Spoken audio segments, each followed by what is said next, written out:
But what if you don't have a fancy scan tool? Let me show you another trick. Okay, so we're under the bonnet now, and hopefully for you DIY guys, I'm just going to make it a little simpler. G'day guys, you're back with Miracle Max. G'day guys, you're back with Miracle Max. I hear an echo here. We've got Frankenstein back in the picture here. We've got SJ and of course me as well.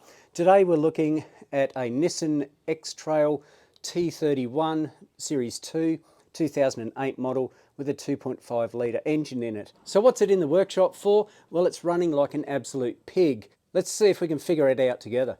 Max the mechanic is the man, can fix it all, yes he can. With a joke and a cheer, your car troubles disappear. You're probably wondering why Scarlett's got some stuff on her forehead. Her auntie gave her a big kiss right on the forehead. That's what that is. That's besides the point, of course. Full disclosure, I've had this vehicle in already. It was an emergency run, so I replaced one faulty ignition coil and a set of spark plugs. But she said the light has come back on the dash and it's running rough again. Let's see if I've screwed up. Yes, yes. Or if there's some other issue. First things first, let's hook up the scan tool. Okay, for starters, we've just done a full system search, and as you can see, the poor old ECM is suffering 3 fault codes. Let's see what those fault codes are. We go to the list. It's cylinder 3 misfire this time. It was cylinder 2 misfire last time. So all the coils may be failing. I should have gone ahead and replaced all of them, but it was a financial decision at the time. So can we test this cylinder number 3? What sort of tests can we do to verify that it's actually an ignition coil failure? Keep in mind that I have replaced all the spark plugs. What's our next test? So for those of you that have a scan tool, I've now gone into my control unit. Up the top here you can see, I hope you can see, engine and active test, and it's given me the option of a power balance. Now this is with a scan tool. It makes the job nice and easy, but for you DIYers, I'll show you another test shortly. Let's get this vehicle up and running. So what I'm going to do is I'm going to select cylinder number 1 and I'm going to do a power balance on it. Okay on that. Can you hear the engine? So it's clearly died down more than it was before. We escape that. Get rid of that one. Do cylinder number 2. That's the one I did the coil on the other day. Hear the engine drop? Okay, so we're happy with that. Cylinder number 3 is the suspect one. And hey presto, no difference. You can see the RPM hasn't changed at all, so we know it's number 3. It's not telling a lie. Let's confirm it by doing number 4 as well.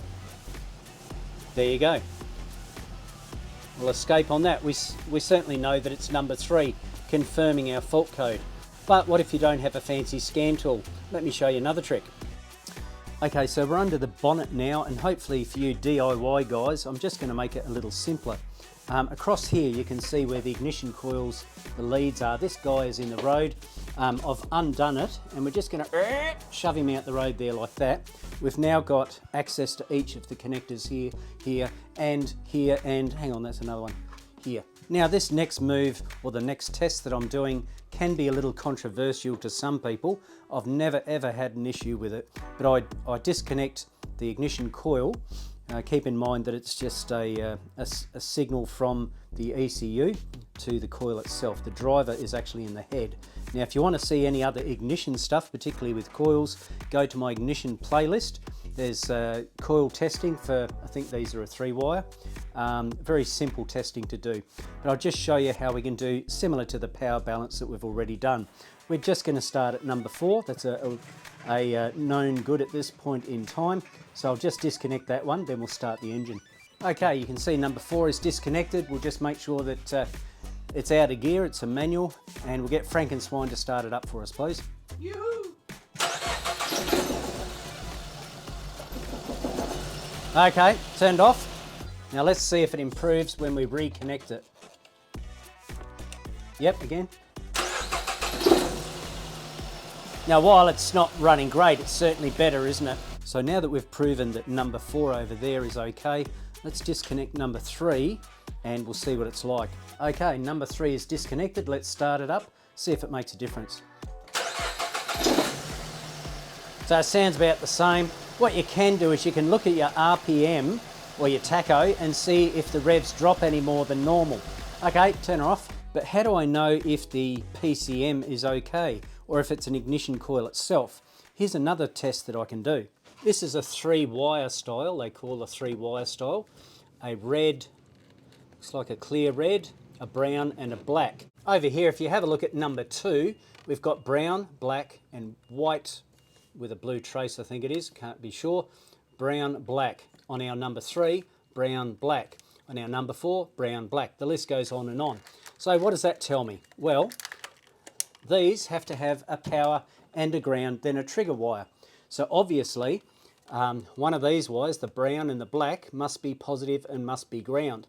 I'm going to bet that it's the black is ground. There's no guarantee of that, of course, so we need to do some testing. At the moment, I've got an LED test light. You should be right with an incandescent one. In this particular case, I'm just looking for powers and grounds. I'm going to stick over here, this guy here, on the negative side of the battery. Now, of course, I could back probe it, but I'm going to use an acupuncture one, and I'm going to gently, what did I say? Gently probe it at the front. So I should have a red light here, which, yes, Max, you do. A red light, okay? I'm now going to put this guy here on the positive side of the battery. Now that the alligator clip is on the positive side of the battery, if I connect this guy here to an earth, it's going to bring on the test light, but it should bring on a green test light in this particular case. Let's try that center one, very carefully front probing it, not damaging any of the connector, a green one there. So I know I've got positive and I know I've got negative here. Do I have a control circuit here? That's the question. I've now put my connector back into place and I've back probed my signal wire, and I'm just going to hook it up to here, and as you can see, that green light is on again. We'll get Frankenswine to start it up again and just see what it actually does. Take note of the colours that happen here. It won't just be green, it'll be red and green. There you go. You can see it flashing there, can't you? Well, hopefully you can. Hopefully the camera's going to pick that up. This tells me that we're getting a signal from the PCM to this ignition coil. So now that that testing is done, I feel confident to pull out my ignition coil, have a really good look at it. Keep in mind that I only did one ignition coil over here. This one is now number 3, and all the spark plugs were done. So let's pop this out and see if this guy has any issues. Okay, so I've pulled out number 3 ignition coil. You can see there, and guess what? It's got exactly the same problem that number 2 had. Now, of course, here's a clear example of why we replace all the ignition coils, or we recommend that all the ignition coils are replaced to the customer, because they might say, well, it's only one that's failed, and here a week later we've seen a second one fail. Now, why did it fail? Well, this particular ignition coil is called a coil on plug style. So what happens is you end up with a spark plug out the end here that goes into the cylinder. You've got your primary and your secondary in this little guy over here, and also you will have the triggering device, or a MOSFET, up the top here. The high voltage from the secondary comes out here, down the spark plug, and of course across that gap, firing the air-fuel mixture. Now in this particular case, of course, electricity is lazy, and it's found a shorter path. This little bit here where the Bakelite is broken down, and it shorts across to the head there rather than jumping the gap across the spark plug. This is because obviously the Bakelite itself, the plastic type material, has broken down, and of course this is why we recommend that all ignition coils are replaced at once, not just individual ones, because here a week later this one has failed. How long before the others fail? I don't know. Is there any way that we can doubly guarantee that this is the fault? Well, I know that it is, but I'll show you a quick trick just for testing purposes only, or to get you home, to get this fella up and running. So all I'm going to do is wrap some insulation tape around this guy up and down here, and I've just checked that there's heaps of room between the cylinder head and the Bakelite section here of the ignition coil. There's heaps of room, so I'm going to slather it up a fair bit and put heaps and heaps of tape on there. Then we're going to run it, and hopefully that should eliminate the engine misfire and prove that this ignition coil is totally to blame. There you go. It's not particularly attractive, but you can see I've put a lot of insulation tape on there. Now, is that going to be enough to stop the high voltage jumping across to the head? Well, let's pop it in and see. Okay, so it's back in place. We'll just see how the engine runs now. Hey presto, job's done. Okay, so that has doubly confirmed my diagnosis. We haven't guessed, we haven't replaced parts, we haven't even done swaptronics, which means taking one coil from one cylinder, putting it in the next to see if the fault follows.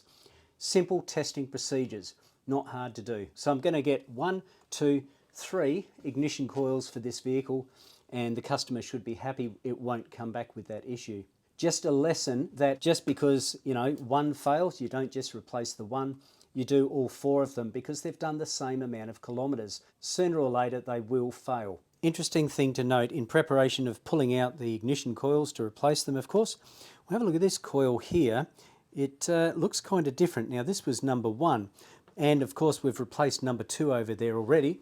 But if we pick up 3 and 4, these are obviously original. We've got a hand Shing brand, whatever they are. So this one has failed, so most likely this one won't be too far behind. So that just goes to say someone has replaced number 1, I've replaced number 2. So clearly you should replace all the ignition coils at once so you don't end up with this, you know, repair one, falter, etc., etc. So we're going to do the right thing by the customer, and we've spoken to them about, you know, financial situation, etc. And we'll be able to replace all these coils at once. Then we've got a fresh start. All our ignition coils have been put back in place, and believe it or not, that's called a Hertzholm chamber. That's been put back into place as well. Let's start it up and see what it does. Smooth as, hey. Of course we need to clear the fault codes, we'll do that next, then go for a road test, but I'm happy with those results, hey. So happy days, we have no fault codes listed there. I'll print out a pre and post report for the customer. And so all we've got to do is do a road test and hand it back. So after a good road test, I can confidently hand this back to the customer knowing I've done a complete diagnosis as well as a successful repair. Scarley's back for all the glory as per usual without doing any work in between. Probably the main thing I picked up on this particular repair was that we don't just replace one ignition coil. If one has failed, then they're all going to fail given a short period of time. Someone replaced number 1, I replaced number 2 due to customer financial constraints, but then we've done all 3 of them now, all 3 that needed to be replaced. The other one I replaced was only about a week ago. I hope you got something from this video today, guys, and if you haven't already, please subscribe to the channel. Give it a like and feel free to comment down below. Don't forget about that notification bell. Ding, ding, ding, ding. You don't want to miss any future videos. Of course, you can catch up with us on Insta as well as Facebook and all those other things. I've got to get out of here before I get attacked. So guys, until next time, this is Miracle Max and SJ and Frankenswine. And the doorstop rabbit. Okay, all right. We shall catch you later. Ding, ding, ding, ding, ding, ding.